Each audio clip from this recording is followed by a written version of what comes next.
मंत्रालय प्रवेश आणि सुरक्षित करण्यासाठी 8 महिन्यांपूर्वी असलेल्या डीजी प्रवेशाचे हजारो पास गहाळ झाल्यानं सर्वसामान्य नागरिकांची मंत्रालयामध्ये प्रवेश करताना कमालीची फरफट होती आहे. महाराष्ट्र राज्य परिवहन मंडळाकडून भाडेदरांमध्ये 10% वाढ करण्याचा निर्णय घेण्यात आला. त्याचबरोबर प्रतिप्रवासी 2 रुपयांची स्वच्छता आधी भारही वाढवण्यात आलेला आहे. त्यामुळे एका जिल्ह्यातून दुसऱ्या जिल्ह्यामध्ये प्रवास करताना आता 10% जादा पैसे मोजावे लागणार आहेत. प्रवाशांनी नाराजी व्यक्त केली आहे.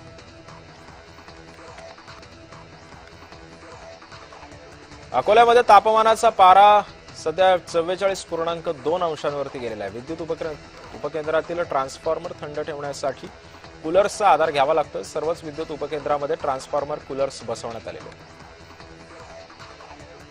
थकीत बिलं मिळावी यासाठी कोल्हापुरात कंत्राटदार आक्रमक झालेले आहेत. शासकीय कंत्राटदारांनी बेमुदत काम बंद आंदोलन सध्या सुरू केलंय.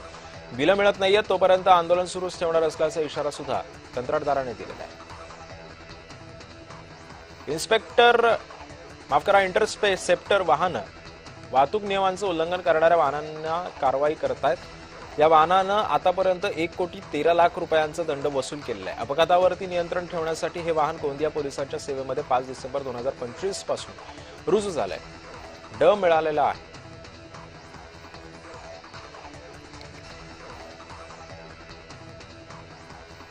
बेस्टमध्ये कार्यरत अधिकारी कर्मचाऱ्यांवरती सध्या कामाचा ताण सध्या वाढू लागलेला आहे.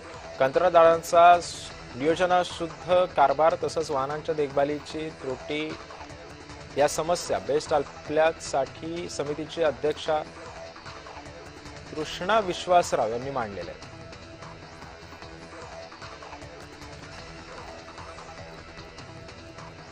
भारताच्या रेल्वे इतिहासातील महत्वाचा दिवस असलेला 16 एप्रिल निमित्त भारतीय रेल्वेचा 173वा वाढदिवस ठाणे स्थानक परिसरामध्ये साजरा करण्यात आला.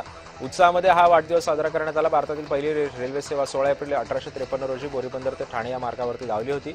या ऐतिहासिक घटनेच्या स्मरणार्थ दरवर्षीप्रमाणे यंदा सुद्धा विविध कार्यक्रमांचं आयोजन करण्यात आलं.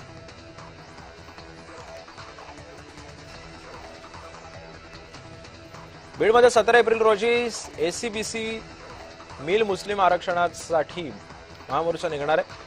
दुपारी 2 वाजता जामा मशिदी येथून मोर्चा निघणार असल्याचं तर छत्रपती शिवाजी महाराज चौक जिल्हाधिकारी कार्यालयापर्यंत हा मोर्चा जाणार आहे.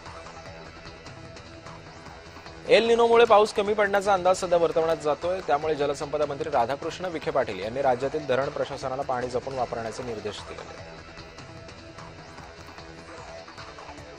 नाशिकमधील धर्मांतर आणि महिला अत्याचाराच्या विरोधामध्ये हिंदू समाज रस्त्यावरती उतरला असून हिंदू महिलांनी बाईक रॅली काढत निषेध नोंदवला.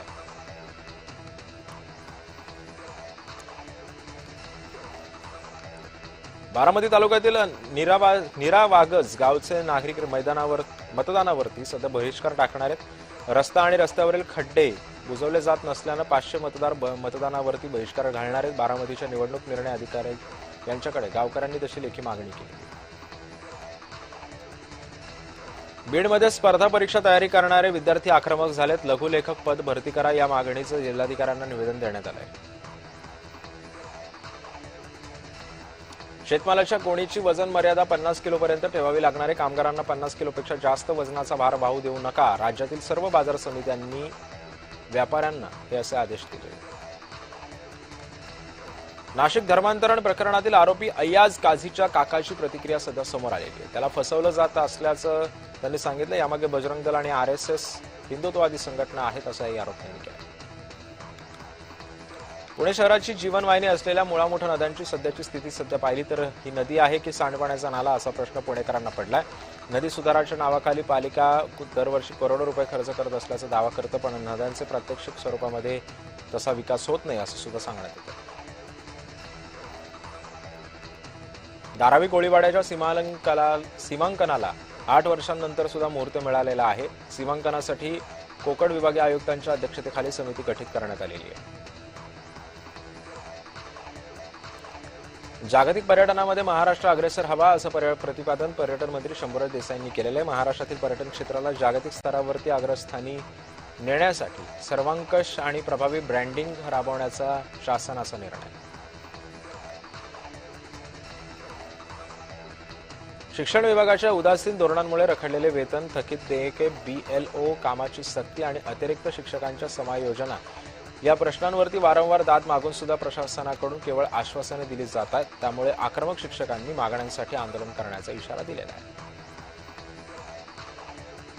विदर्भात उन्हाचा तडाखा दिवसेंदिवस तीव्र होत चाललाय. मात्र 20 एप्रिलनंतर तापमानामध्ये काहीशी घट होऊन नागरिकांना दिलासा मिळण्याची शक्यता आहे. अपेक्षा हवामान खात्यानं जरी वर्तवलेली असली तरी सुद्धा नागरिकांना उन्हापासून वाचण्यासाठी काळजी घ्यावी असं सुद्धा आवाहन हवामान खात्याने केलं.